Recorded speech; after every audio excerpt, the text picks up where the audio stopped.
Record and get started. So, hi everyone. Welcome again to the Teach Your Child Anything podcast. I am Sigal and I have a really special guest with me today. I have Danilo Cuellar today with me to talk about Teach Your Child chess, a subject that is very close to our family's heart. Let me tell you a little bit about Danilo. So Danilo is the founder of Danilo's Chess Academy and Danilovich Chess YouTube channel and Facebook page.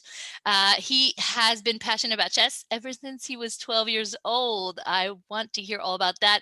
And his enthusiasm has not abated since. He studied chess during his teen years, devouring many chess books, which I'd love to hear about as well. And he devotes his time to teaching chess classes these days to children and adults. And he teaches in-person, group and private classes, as well as online group and private classes via Zoom. And for Danilo, chess is life, and I'm quoting. So welcome, Danilo. It's good to have you with me today. I have a little surprise for you. First of all, Danilo and I have been part of the same circles in northern New Jersey, southern New York, but amazingly, we have never met face to face. We've been in touch online for quite some time, following each other's content, really liking, I think, and resonating with each other's content. So I'm just so honored to have you here face to face. So Danilo knows many of our friends, extended family, and actually my own children have played tournaments with him and online with him. And I want to share with you some things that anonymous friends have shared about Danilo's teaching style when it comes to chess. And I think it's important to give us context because Danilo is my impression of definitely out of the box and one of a kind of teacher. So one friend shared that Danilo is very passionate about chess.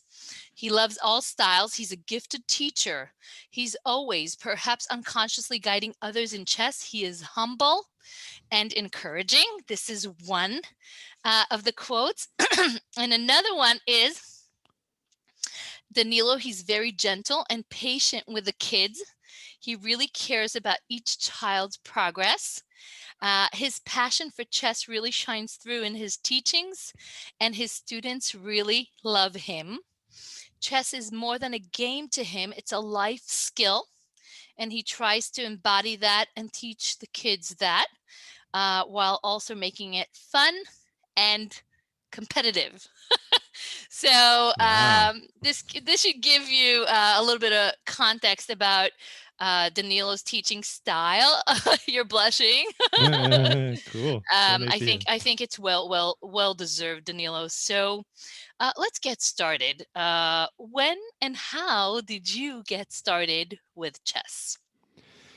So my father probably taught me around 6 years old, and between 6 and 12, my father, my two uncles, and my grandfather on my mother's side, um, they would all beat me.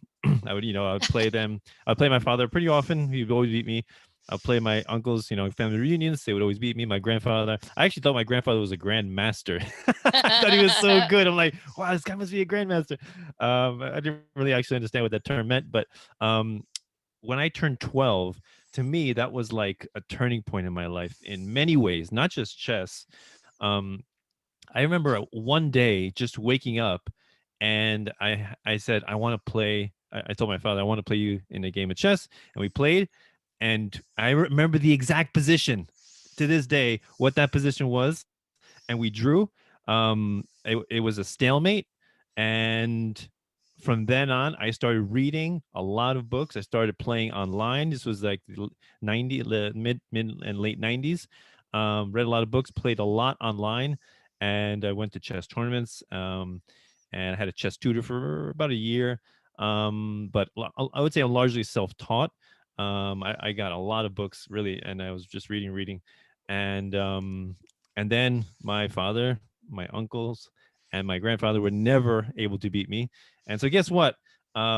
They stopped playing me. So, which is kind of unfortunate, because in as homeschoolers, we want our kids to be smarter than us, right?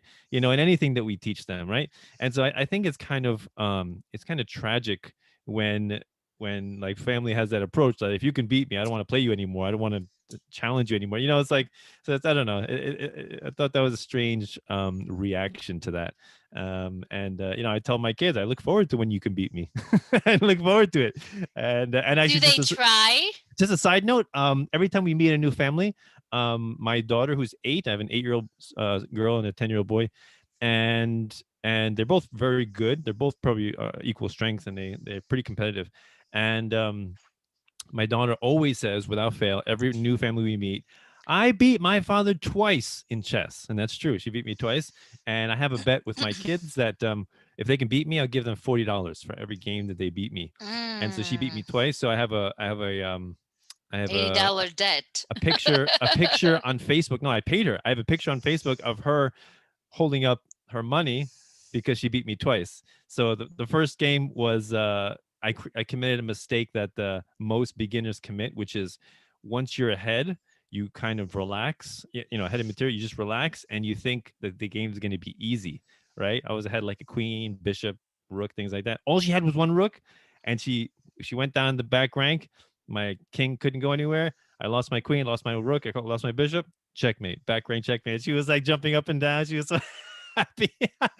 And so yeah, so I give that encouragement because I got the idea from, I was at Alex's chess club, and I met this two boys, and they said Alex, just for those who don't Alex know, Foreman, yeah. Alex Foreman, he was with us talking about math. He runs the Rockland Chess Club. Go Yeah, ahead. yeah, Rockland Chess Club. So these two boys, they told me that their father has this running deal with them that if they beat him, he'll give them $1,000. Right? That's what he said. That's the deal, right? Oh my They're goodness. probably like 10 or 11 as the oldest, and the youngest is 9. But and then they said every year that they get older, that number decreases by like 900, 800. Because they're getting smarter, right? Yes, So right. so I thought that was They're pretty getting ambitious. closer, right. I can't make that guarantee, but yeah, I thought that was a good example of giving kids a monetary reward. I'm definitely a big fan of giving kids monetary rewards for certain things, because like I want them to feel like something they're doing has how you say benefit or reward, right? Like we all work, Value, right. none of us work for free.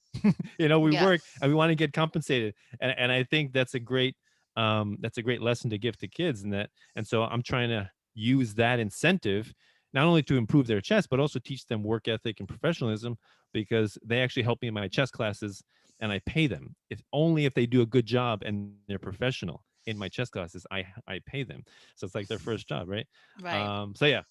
Do All you right, all right, go feel ahead, go ahead. do you feel that every child should engage with chess? And if so, why? And if not, why? Yeah, no, yeah, definitely, I definitely do. I mean, certain kids are definitely more inclined towards chess. They have I guess, maybe a logical brain, logical mind. But there's so many parallels that we can draw from chess that can improve other aspects of your life. Not Can you only give just us an example or two? yeah. So yeah, just for example, memory, improving your memory, improving your ability to calculate, complex calculation trees, um, and then the idea of making a decision, following through with it, and accepting the consequences. I think that's such an important lesson that kids can learn, and that's why I don't really support kids giving takebacks to each other, because What does you that know mean? take back. Oh, like when you, let's say one kid does a bad move and he says, "Can I have a take back? Can you let me take back the move?" Got it. Um, I don't, I kind of discourage my kids from doing that, because I tell them, you think about your move very well. Don't move impulsively. Look around, and only then you move and you commit to your decision. And if it's a mistake, then you own up to the mistake and you learn from it, right? Yeah. So in takebacks, we don't have takebacks in life. You make it, Yes. I love that. you make a bad business decision, you can't ask for a take back. Right. you know so I think that's such an important aspect of chess. So you think that all kids should be exposed to chess Oh and yeah, should try to engage in it. I think Okay. so, yeah. Um, do you, from your experience, are a lot of kids out there playing chess, or is this not very fashionable these days? Is it making a comeback? Where are we as a society when it comes to chess? um yeah, I think it's definitely increasing. And when I was a kid, one thing that inspired me was the movie Searching for Bobby Fischer.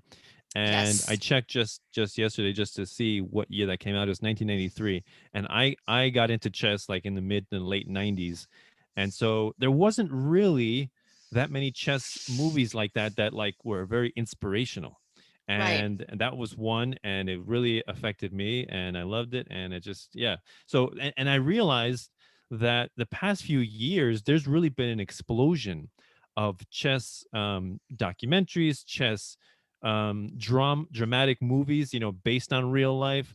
Right, There, like these days we have the Queen's Gambit, and yeah, there was another one. The name is slipping my mind, but about a girl in Africa, a yeah. queen of Queen of Katwe. I have a Katwe. Katwe. Yes, Yeah, I have an email that I email to my chess students or anyone who's interested, and I list all of the movies slash documentaries slash series that have chess as a central theme, love it. and I describe them a little bit, and I recommend that for families to watch with their kids because they're so inspirational, and some of them are based on true stories, some of them are not, but nevertheless, again, I think the Queen's Gambit series shows that it doesn't have to be based on a real story to be inspirational and to inspire people to learn the game, because Right, because Queen's Gambit is fiction. it's a Yeah, fiction yeah, story, yeah. right? Queen's Gambit is based on a book, is fiction book, but guess what? The protagonist is a female, is a woman, and it's encouraging a lot of girls and women to take up chess, which is awesome, which is great. My daughter, she loves it. I saw a little bit with her. She loves it. She loves the series. She loves. I watch a bunch of chess movies with my kids. I saw the Queen of Katwe. We saw. I think we saw, yeah, Searching for Bobby Fischer. Oh yeah, we saw one called Endgame, one called Life of a King. There's a lot of them. There's um what else? Endgame, Life One, of a King. yeah, Okay. yeah, yeah. I can send you this list. Critical Thinking just came out. John Leguizamo, Yes, that just came out this get me year. on that newsletter ASAP. So I just want to share with you. Yeah. I think you know, but if you don't, I don't know how to play chess for my life. My children have been begging me and trying to teach me. Wow, Um, really? it's just not what Okay. my what I'm really good at, unfortunately, or at Okay. least I admit I'm very bad. Their father is the one that taught them chess and is very passionate about chess. And obviously, when you have an enthusiastic parent, it's contagious. So Cool. but I am, because I want to support them in this journey, and I think many parents feel this way, because even parents that know how to play chess, at some point, if your child keeps learning this skill, at some point they will surpass you. Right. Oftentimes, and that's something, but you still want to be supportive, and you want to show them movies and books and Mm. whatever you want to expose them to. So question: what's a common mistake that you see parents make when it comes to their children learning chess or playing chess? Hmm. Common mistake. Well, I tell a lot of parents of kids that the parents would like to get their kids interested, and maybe at the very beginning, and I say one thing that you can help encourage their interest is to always, well, first of all, you have to purchase a good quality chess set. I had a student recently in my adult class. She said, "Is it important to buy a good quality chess set?" And And what is a good quality chess set? um, So I always give this product on Amazon. It's called a triple weighted tournament chess set with a carrying case, about $36. Triple weighted pieces, roll up board, and a roll up nice tournament board, as well as a carrying case. And the reason I love that product is because if you buy a chess set that doesn't have a carrying case, usually you store the pieces in like plastic bag, right? Plastic bag breaks, gets very annoying. So this portable bag has like little zipper compartments for the pieces. Excellent. I've recommended that product so many people. I have a bunch of them myself. I love it. I always have. I tell people at all times I have at least 2 tournament chess sets in my trunk for emergencies. But when I'm teaching, I probably have like 10 in my trunk. Mm, got it. Okay. But yeah, so that's one thing. And the other thing is always have a chess set up in your house. If you want to encourage your kids to play Yes. chess, have it set up always, because when your child wants to play chess, if it's rolled up, locked up in a closet, or put in a closet, they got to have the effort to take it out, and so it kind of dissipates the allure of it, right? So So have having it, like a chess station open all the time, sure, an yeah. invitation to Yeah, play. I have Yes. a wooden a small wooden board from Peru. I'm half Peruvian, right? My father's Peruvian, so we got this small wooden board, and it's got nice inlaid drawings around it, but also has inlaid squares, so a checkerboard, and so we always have a chess set up on that, and yeah, and so it's easy for my kids to just sit down and play. you know. And do they do that often? Yeah, so part of our homeschooling, chess is definitely a big part of our homeschooling. I use the Coach Jay's Chess Academy. I also use online resources such as Chess Kid, chess.com, and Lead Chess. I make sure that they have many correspondence games going to keep their minds active. They don't always we don't always have a chance to do like tournaments, things like that, where they can sit down a long period of time. But at least they have correspondence games going, and Can you share correspondence games means that they oh, are ongoing games with external persons from the house, like not. yeah, so yeah, correspondence game is a very slow game, and usually the typical time control for a correspondence game is you get 3 days to make one move. Oh, So it really? can go as slow as like you get 14 days to make one move. And the reason that I like that is a few reasons. Number one, because again, you don't always have time to sit down and play, hours and hours, long drawn out session of chess. And the other thing, it keeps your mind active, in the background. You're kind of thinking about these positions constantly, which is pretty good. And you're thinking deeply about one move, right? Too much quick chess kind of it loses the player loses the ability of thinking deeply about just one move, which is it's a really good thing, a really good habit to get into. So oh yeah, and the other thing is you got to make sure that it's a time. Like you can also set it to unlimited time control, which I don't like because I want there to be a limit. So yeah, so that's why I love correspondence. So I have a bunch of them for my kids going on as well. And yeah, chess is a very big part of our homeschool. Oh, the other thing I wanted to say is I tell them I want them to play at least 3 games with each other every day. 3 Uh-huh. games. And so Tammy Romero, right? So Yes. they're a big chess playing family. And when I told her this, she kind of said, "Oh my goodness, that's like that's what she said. That's like really strict or harsh." She's like, "Because my kids are very competitive when they play each other, and somebody ends up crying, and the same thing with me. Somebody ends up crying sometimes. But again, that teaches another lesson, which is how to be a good loser and how to be a good winner. Very important Yes. lesson. Very important lesson, and it can be tough on the kids, especially if they're very competitive. But I think that's something a very useful skill to have in life is how to be a good loser. Let's talk about that for a second. How do you teach a child to be a good loser and to handle losses? Yeah. I mean, I'm big on having the kids shake hands, before and after the game. Very very important. Establishes good sportsmanship and good just good behavior. So yeah, it's so important to Do have the you kids comfortable with loss. do you often encounter tears and Oh yeah. crying? Oh yeah. Oh It's yeah. and so that's it's why part of the journey and of, I that's why guess. Tammy feels feels sorry for my kids. She's like, oh my goodness, I don't know if I can put my kids through that. She's like, she hates seeing her kids, fight and be mad, and one of them ends up crying.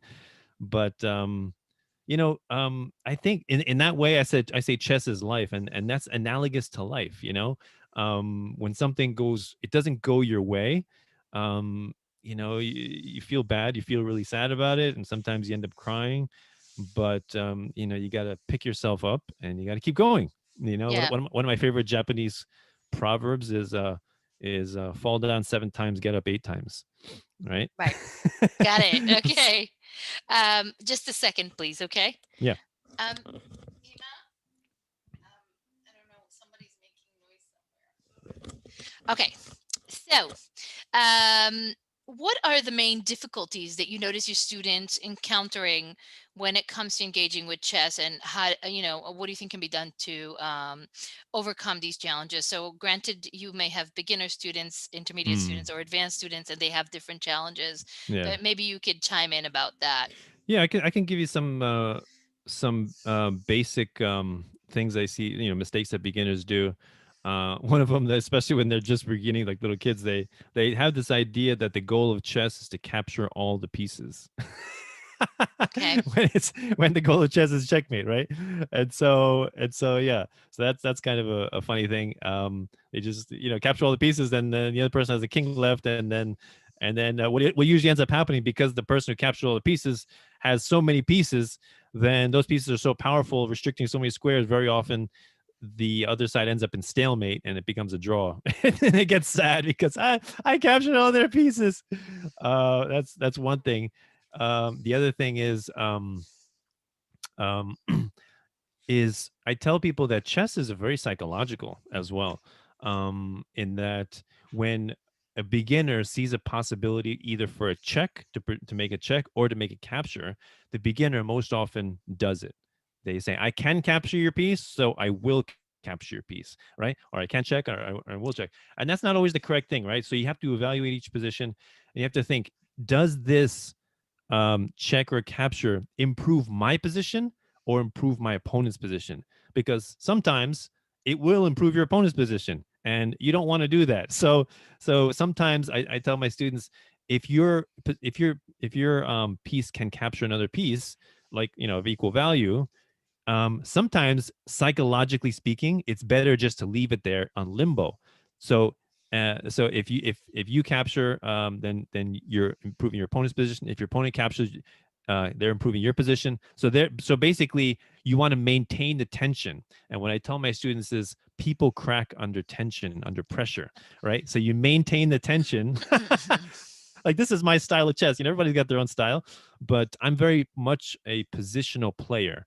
I'm not a fan of. I saw one of your questions from Barack was, "What's your favorite opening?" We can talk about Yep. Chess960. I can tell you about that. But the way I characterize my chess style is, there's a world champion called Tigran Petrosian, and his nickname was the Iron Petrosian, right? Because his style was like a boa constrictor, right? So he would, in the sense that a constrictor would not squeeze all the time, but as the prey inhales, it squeezes a little bit more. Prey exhales and then inhales, squeeze a little bit more, and eventually there's no room to breathe, and the prey perishes. So in the same sense in chess, the way I look at the board, I don't really look at pieces. I look more at squares. What squares do I control? What squares does my opponent control? And my goal is to control more squares slowly. I get, they make a bad little mistake. I control this square. I control this square. And slowly, eventually, they realize, I don't think I made any obvious mistakes, but why am I in a losing position right now? Right. so so that's kind of how I teach my students to look at the board, that you slowly improve your position, and then once you have a superior position, like, the tactics just flow naturally out of that. You don't have to make a brilliant sacrifice to win the game. You're just going to win because your opponent's so cramped and positionally lost that they have no more good moves to do. Got it. What is this is another question that actually my kids asked me. to discuss with you what is your rating and how is rating determined, and how important it is for us as parents to be following their ratings and Hmm. watching it, making sure that it grows. Anything you could contribute So, about that. so yeah, so my rating, USCF rating was like when I stopped playing tournament chess is like 1981, That's pretty and high, right? yeah, it's pretty high. I guess you could say I was an A player or an expert. But I have beaten online, national masters, international masters, grandmasters. So if I kept going, like I stopped playing tournament chess, um, like probably when I was right before I went to college, and then my life just did that, and then I was working, and then I had got married, then I got kids. So it's like once all that starts happening, you don't really Yeah. have much time to do any more tournament chess. So so yeah, so I don't know how much I could have achieved, if I kept going. Who knows? I don't know. But How is rating determined? so yeah, so the USCF, or United States Chess Federation rating system, is basically you first you have to establish a set rating, which is like, I think after 20 games you're no longer provisional. Then you have a set rating, and then it's according to what rating your opponent has, what rating you have, and then if you win or lose, depending on that, you get uh, added a few points, subtracted a few points, that kind of thing. And you play a person that's really high rated, then you get more points, things like that. So yeah, rating, it's a good way to establish strength of yourself and your opponents. So yeah, just kind of a gauge. I mean, I don't think it's good to focus on ratings all that much, but they're That good. was my question. How seriously should we focus on it? So I'm guessing if your child is into competitive chess, it has more significance than if your child just plays chess for fun or for joy. Yeah, exactly. So yeah, I mean, I guess you can get kind of caught up in the ratings thing, but I mean, I don't really focus on, I don't really advertise like my students, I'll get you above this rating. I don't really advertise that. I'm more interested in, do you understand the principles and the concepts of the game? That's what I understand. That's what I want to get at.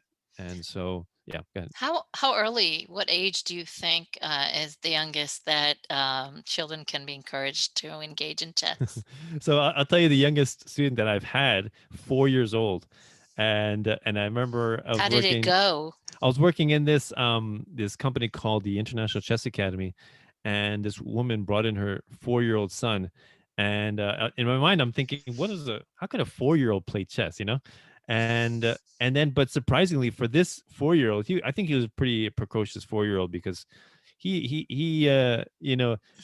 knew quite a bit about chess. I mean, he's still a 4-year-old, so it's kind of funny, because we tend to think that kids who play chess at a young age are like intellectually advanced, but still emotionally they could still be that age, like a 4-year-old. Do you find that there's correlation that kids who can play chess younger are more academically, intellectually advanced? Is there a correlation there? I don't know. I'm not even sure about that. I mean, I know that it will definitely benefit them Right. And I'm guessing that in you ways. also need a certain level of maturity, right, in order to sit Yes, and definitely. concentrate. Yeah. You need maturity, you need patience, and dedication. Like Tammy's son, Pedro. He's an amazing kid.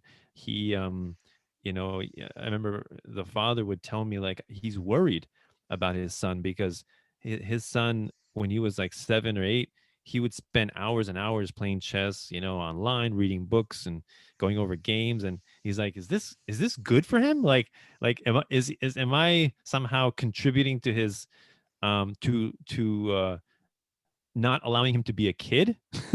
And he was Right. genuinely worried about it. But I told him that he wants to do that. That's his choice. It's different if you like tell your child you must study chess for hours a day. No, that's a big difference than a child saying, I want to do this with my free time. I love this. Big Yeah. difference. So From your experience with children who have a big passion or a big love for chess, do you think the parents have anything to do with that, or were just some kids born to excel in chess? It's just part of their wiring, or both, or whatever. Yeah, I mean, it's wonderful when the parents do encourage them. That's always great to see because, yeah, a lot of times the parents they don't know how to play chess, and the kids need people to play with, of course, right? So it's very nice. It's very nice when the parents are involved as well. Um, so yeah, I think that parents can do a lot to encourage their kids. And some kids are so passionate about it that despite their parents maybe not caring about it, they're still into it. you know? Right. So So sometimes, these and that was me. I think that was me as a kid. My parents were really not passionate chess parents. I was the passionate one. I wanted to. I didn't care what they thought. You right. know, that was It me. just clicked for you, Yeah, resonated yeah, with you. So these days, because of COVID, I know that my own kids have less exposure to playing in-person chess with others, yeah. and a lot of the chess has transitioned to online. Is this a good thing or a bad thing? Any thoughts about that? It's definitely more convenient, but it's no substitute at all. The one thing about chess, I think, is it's a social aspect of it. You're interacting with so many people. Like we last year, in I think it was September 2019, we went to this what was it called? I think it's called Chess in the Park. Hmm. Have you been there? I haven't, but I've heard that it is happening. Oh, it was so cool. And we it was in Bethesda Fountain in Central Park, in Manhattan, and there was a lot of kids there. And it was just a wonderful experience to see all these kids. My kids met made new friends playing chess with all these other kids. It's just a great social experience, and you can't replicate that online at all. It's so sad that things are the way they are now because, yeah, I think a large part of chess is the social aspect. Yes. It's so, and I loved it. I loved traveling and meeting new families, meeting new kids, and just, yeah, Right. I That enjoyed it. has it all come to a halt at this point? I think so. I don't see many people doing many in-person tournaments. Yeah, every time I get an email about a chess tournament, it's always online, online, online. Right. Um, I would love to meet up in person to do a chess tournament for kids. So, I mean, I Yes. mean, I hope things change soon, but who knows? Do you feel, obviously you have a subjective opinion as a chess instructor, but do you feel that a child with basic skills needs a chess instructor to make progress, or could they make progress with online apps like Lee Chess, like chess.com and other chess apps? Yeah, some kids are self-driven, and they just have a natural love for it, and it doesn't matter what anyone says, they're gonna figure out, especially with the online resources that we have now. Like when I was a kid, online was just getting started. And I think I was kind of lucky in that because I spent hours and hours online. I loved it. I loved my mother would hate it because I was in public school, and during school nights I would stay up like 1, 2, 3 in the morning playing Playing chess, and my chess. mother would be yelling at me, and I loved it though. That was my passion. I couldn't get enough of it. Um, and yeah, so some kids definitely have the passion, but If they're yeah, self-driven, right? And yeah. others would need the support of an instructor. Yeah, Uh, yeah. I think an instructor definitely helps you to hone your skills and focus on your weaknesses.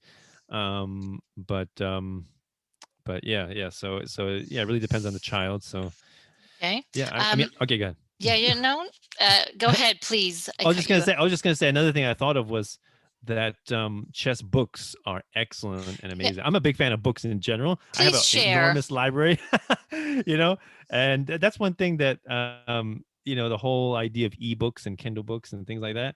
I love Can you owning share some titles that have worked well for you or for children or teenagers? of chess books. You mean? Yes. Yeah. I have a bunch. I remember in high school that I used to read. I used to wake up at 4 in the morning because I would leave. I think I would leave the house at 6 or 6:15 to catch the bus, and I would wake up at 4 in the morning just so I can have enough time to read my chess book, read some Wow. philosophy book because I loved philosophy. I was getting into philosophy, and I was reading the Bible a little bit just as a curiosity. But I would just sit downstairs with my chess bored, eating my breakfast, everyone's sleeping, and I have my chess book and I'm just reading and I'm loving it. And so let me think of some titles. Well, for kids, I know now that something I didn't have as a kid was it's called I think it's called Chess Puzzles for Kids, and Mm. there's different similar books, chess exercises for kids, chess strategies for kids. So that's pretty cool. I use that, and my kids also use that as well. Let's see, what else do I have? It's okay I if mean, you don't. yeah, I don't know. Mm. Well, I don't know have that many books geared towards kids. Like I like Yasser Sirwan's books. I have his Winning Chess Brilliancies, Winning Chess Strategies. Do you That's ever awesome. encounter kids who read these adult chess books? So what I do with my classes is I have a tournament at the end of each class in the last week, and the winner of the tournament receives a chess book that I would mail to them. So yeah, so I definitely and I give them an option, few different options that they want. And so yeah, I mean, hopefully I'm inspiring them, encouraging them to read more chess. So yeah, Yeah. I'm hoping. Let's talk about students who are in the intermediate zone. What could they do on their own time to get an edge in today's competitive chess market? Like, can you chime in about going over? We saw this in the Queen's Gambit, going over grandmaster games, using game analysis, focusing on just one opening. Anything that comes to mind about what you can do on your own time to improve your game, except for practice, obviously. So yeah, so practicing is good, but I think a lot of people, a lot of students focus too much on practicing like bullet and blitz chess. It's fun, but it's not really that instructive. Like a person could do a bunch of many hours of blitz and bullet and not really improve because you're not really analyzing your own games. And that's where I think the improvement occurs. Like when I have a student, especially if they're kids, they often say, I won this game. Look at this game. I'm like, okay, that's good. It's good that you won, but really you learn more when you lose, right? So I want to see your losses. Show me your losses because those are Why do most you learn instructive. more? Why do you learn more when you lose? Because you immediately see, it's an immediate in your face realization that you've made some mistakes that didn't turn out well for you. And so let's examine why, right? It's so important to, students are so excited to show me their wins, but I'm like, no, no, no, no, no, I want to see your losses. Show me your losses. That's the more important thing. Right. So it's Be- like your opportunity for growth or oh from yeah, learning oh from yeah. mistakes. Oh, it's so important. Yeah. So yeah, that's Okay. that's that's one thing I try to focus is not so much focus on blitz and bullet, but also that's why reading chess books is so vital because and studying grandmaster games because you read slowly and you see how they think. Right? You see how grandmasters approach a particular position, and that's really how you improve, not necessarily playing in a blitz tournament. Okay. Yeah. Let's we spoke a little bit about girls and chess. How come there aren't many girls in the few chess tournaments that I got to go to? What's going on with that, and how do we get more girls to be Yeah, that's interested in this? that's a very interesting question. So Hikaru Nakamura, he's a big grandmaster, so top level super GM, and he was talking about this article saying about how the article he was reading said that the reason that more girls are not in chess is because of basically like social pressures and basically they have more obstacles to overcome or something like that. And his view was no, that's not that's not the reality. He doesn't think it's because of that or sexist type views. No, he doesn't think that. What he says is girls or yeah girls and women just have different priorities. And also our Hmm. brains I think are different in the way we view reality. And so not to say it's good or bad, of course, but just different, right? So like men, for example, are not as good at nurturing, being kind, loving, tender, caring towards the kids. It's more the women that tend to be like that. Men are more tend to be more stern and curt and just yeah, not as gentle and soft and loving, although of course there are exceptions. But But yeah, so the different tendencies. So he was saying that perhaps girls just are not attracted to the game as much as boys are for whatever reason. You can think of chess as being like a combative warlike game. Right. This army is against this army, and only one army will emerge victorious.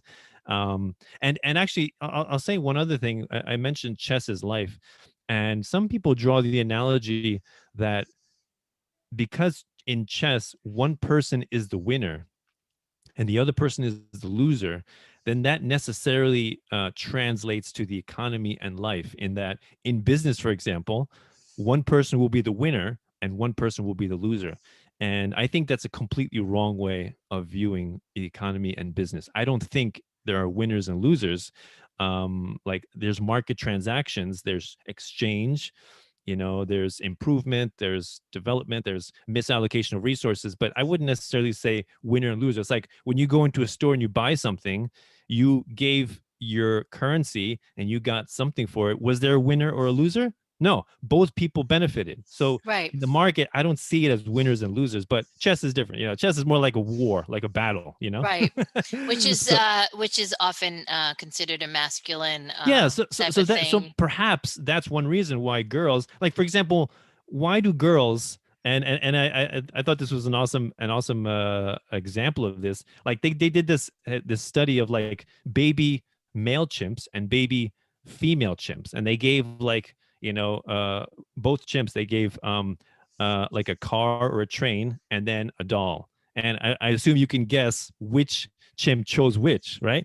Like Mm, because the idea is that girls like I don't know, pink things, or they like dressed up, or they like dolls, because that's how they're socially conditioned. But it goes even deeper than that. Like why does a female chimp choose the doll over the right. car or the train, whereas the male chimp chooses something that moves?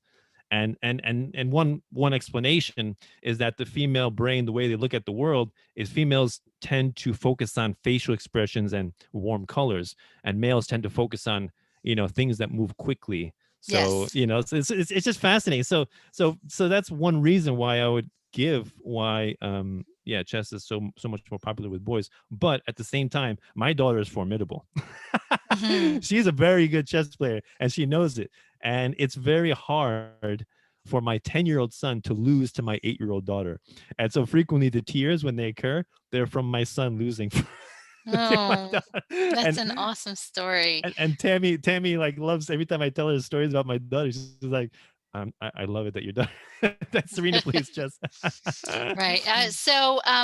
Let's before we wrap up quickly, chess tournaments, Yeah. yay or nay, in your opinion, as part of the chess journey? Oh, as part of the chess journey. Yeah, no, I think it's a good thing. It's like you learn the concepts, you learn the principles. You read some books, and then you want to put it into action. You want to put it into effect, and you want to see the outcome, right? So yeah, definitely. Yeah, tournaments are a wonderful thing. Not only just because you're practicing your chess, but as we said before, the social aspect, meeting up with other kids in person. Right. I love that. So yeah. Do you ever see parents taking it too far and stressing their kids when it comes to tournaments? Um. I mean, I think some parents, they get so emotionally invested, Yes. in their kids like doing well in a particular game or tournament. I'm sure you saw the movie Searching for Bobby Fischer. Yes. Okay. So at the end, the final tournament, before the tournament, Josh, he meets up with his friend, and they say what they were doing in preparation for the tournament.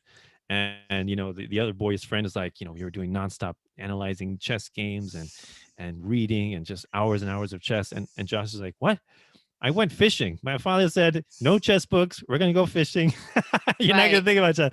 And I thought that was fascinating because, it's kind of like cramming for a test. It's like you either know the information or you don't know the information. Like you staying up all night and losing sleep does not help your ability to take a test. So in the Right. same sense, you're either prepared or you're not prepared. So I think that having a very healthy attitude towards competition and tournaments, and not Right. try to stress your kids about it, not try to say, or yell at them or be angry at them if they lose, Right. And but yeah. chess is also, I think, something important to remember. It's not a one and done, so it's a journey. Yeah. And it's not a short journey. Generally, it's something that goes with you, hopefully, for life. Yeah. If you're setting up, the right constellation, the right attitude in your home for your kids with chess. Um, how can a parent help their child in chess if my child is better than me in chess? How can they help them? I mean, there's a lot of great videos online, as well as, Hmm. of course, chess classes, Hmm. definitely. Right. But our kids are going to surpass us in many things, and I think that's something That's to be probably a grateful. good thing. I think that's something to be Yes. grateful for. We want our kids to be better at us at life, right? I think that's like the definition of success as a parent. You Yes. you don't want to be better than your kid at most things, that's I think you raise your child right if they can beat you. Yes. If they're better than you at a few things. So yeah. All right. Before we do the takeaways, my son Barack, 15 years old, asked, "What is your favorite chess opening, and why?" And I promised him that I would get that answer from him. Okay, so two ways to respond to that. First thing, I'll give you my favorite opening, but the second thing I'll say why I love Chess 960. Okay, so the first thing is my chess opening. So when I was a kid, I was more, I guess, more into chess as like an attacking, tactical, exciting game, and so I would play openings that reflected that, which is like the E4 King Pawn opening. Those are more tactical, sharp games that end up, end up deciding the winner or loser pretty quickly. And then as I got older, I feel like I've matured more, and I don't want those kind of games anymore. So I actually don't play E4 King Pawn openings anymore. I play more queen pawn openings, D4 or C4 English opening, everything else except king pawn, because I don't want a quick tactical game. I want a slow positional game. My style has evolved and changed as my maturity has changed, which is very interesting. They say they Yes. they say that you can learn a lot about a person's personality when you watch them play chess. They also say that chess is not for the timid. For the the timid yeah, it's not for the the doing. timid, yeah, or the feeble minded, or feeble hearted. um and the other thing I'll say about Chess 960 is that I absolutely hate, one thing I don't think that I don't like about chess literature is the focus on openings, on complex opening variations, because to me, what that signifies, what that translates to, is that people tend to think that, in order to get good, you got to memorize this opening, this variation, and go into these complex variation trees, and hopefully you can catch your opponent in some kind of obscure trap and then win the game. And to me, that's not chess at all, because all that is rote memorization. Rote memorization is not chess. To me, chess is understanding the principles and the concepts of positional play and strategy and tactics. That's chess. And so I really don't like the fact this inordinate focus on openings, and I always hated that. And when I discovered Chess 960, which, just to define it, is also called Fischerandom. It was created by Bobby Fischer, the world champion in 1972, and he had a similar view of it, which is, in order to dispel this whole focus on openings. So what he did is, it's regular rules, regular pieces, but on the first rank and the last rank, the pieces are randomized with the only two rules of bishops are on opposite colors and the king has to be between the rooks. And if you follow those two rules, there's 960 possible opening positions. Wow. So effectively, that completely throws out the window any kind of preparation for openings that you can do. So from the very beginning, you have to be creative and imaginative with your play, right? Whereas with regular standard chess, people, we all get into our zone. We all get into a rut. It's like, I like playing this opening. I'm going to play this opening. If my opponent does this, I'm always going to do this. So the first couple of moves are like mindless, like robotic, and I don't like that. Every move you got to think about, right? So that's what you're forced to do with Chess 960. You're basically forced to think more. The game becomes even more complex, and that's what I love. And so with my kids, I told you that they play 3 games a day, and I always tell them one regular, because they want to play at least one regular, and 2 Chess 960. So they're very, and the way I look at it is like they're becoming multilingual. You can kind of think about it in chess terms, because they not only know how to play chess in the standard position, but they're learning how to play chess in all the other positions. And I think it expands their mind, the range of possibilities, their thinking. So to try to avoid their thinking becoming too rigid. Got it.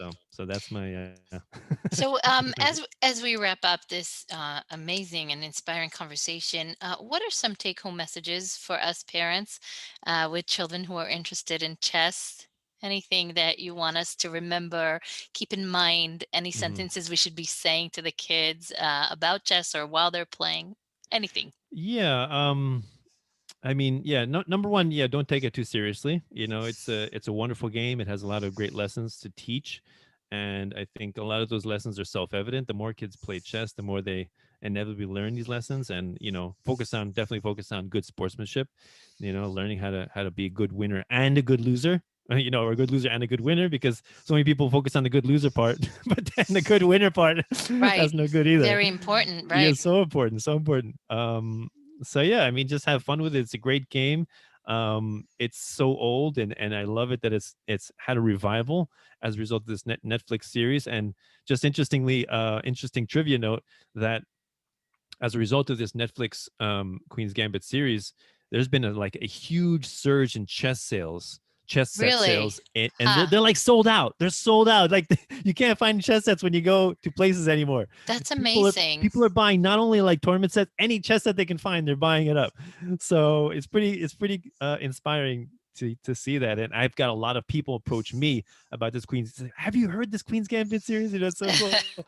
And Would you? Yeah, go and ahead. and it's not only popular with chess in the chess community, it's also popular with people who don't absolutely know nothing about chess. Like the spouses, they watch and they're like, there's more than enough drama here for me to love this series. Right. Would So yeah. you place a chess set in the middle of every household that has kids in it? I think it's a beautiful thing. It's a work of Right. art. Right. I saw like one of my private students. He had like a it's like on his wall is a chess set, and the pieces are like, they're like, how would you say, they're like horizontal. Right. And it's like Yeah. it's so fun. It's It's like a so pretty cool. picture. Yeah, like a picture, but they're like sticking out. They're magnetic, and so he loves it, and he's like, it's great that it's inspiring people to play chess in the family. It's, I mean, I would yeah. love to have a life-size chess set in my front yard, but my wife says that's ugly. So So that's a no-go. So yeah. I want to first of all, I want to thank you, and I want to share with you that I am taking away so many amazing things that you shared. Some of them are chess is a reflection of life. Chess, if your child plays chess, it will improve their memory. It will improve their calculating ability. It will improve their decision making and dealing with the consequences of their decision. You recommend setting up a chess set in the house. Don't keep it in the drawer. Bring it out into life, into be an invitation to play. It will teach your child how to be a good loser and a good winner.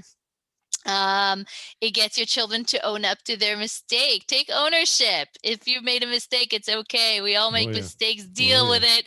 And Hmm. if necessary, tears come down. I think eventually they mature and learn to deal with it, and better Sure. sooner than later. Hmm. There are no takebacks in life, so you recommend avoiding takebacks. Yeah. You shared with us there's an explosion in movies about chess.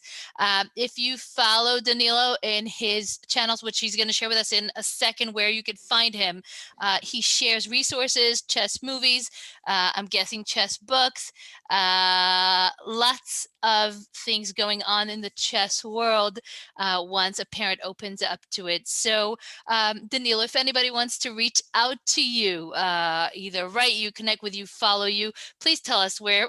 Please tell us where they can find you online. Yeah. So I'm on Facebook, Instagram, Twitter, Danilo Cuellar, and Facebook page Danilovich Chess on Facebook, and YouTube Danilovich Chess. I post I post videos of my kids playing chess in person, or bug house, or I've posted a couple blindfold games actually with Tammy's son. Yes. He's an amazing I've never met a kid that can do a blindfold game, and I did my first one with him. He was probably 8. Yeah, he was 8. and it was so much fun. And we played after since then we played like four, and he's really very impressive with that ability, and he's actually awakened and inspired in me the desire to improve in that, and I've actually practiced that with my kids, and now they're inspired because they want to. My daughter has this goal that she wants to do a blindfold game longer than I've done it with him, like more moves. Like I've done it like maybe like 35 moves. That's like the longest game I've done with Pedro to checkmate to the end, not resignation, to checkmate.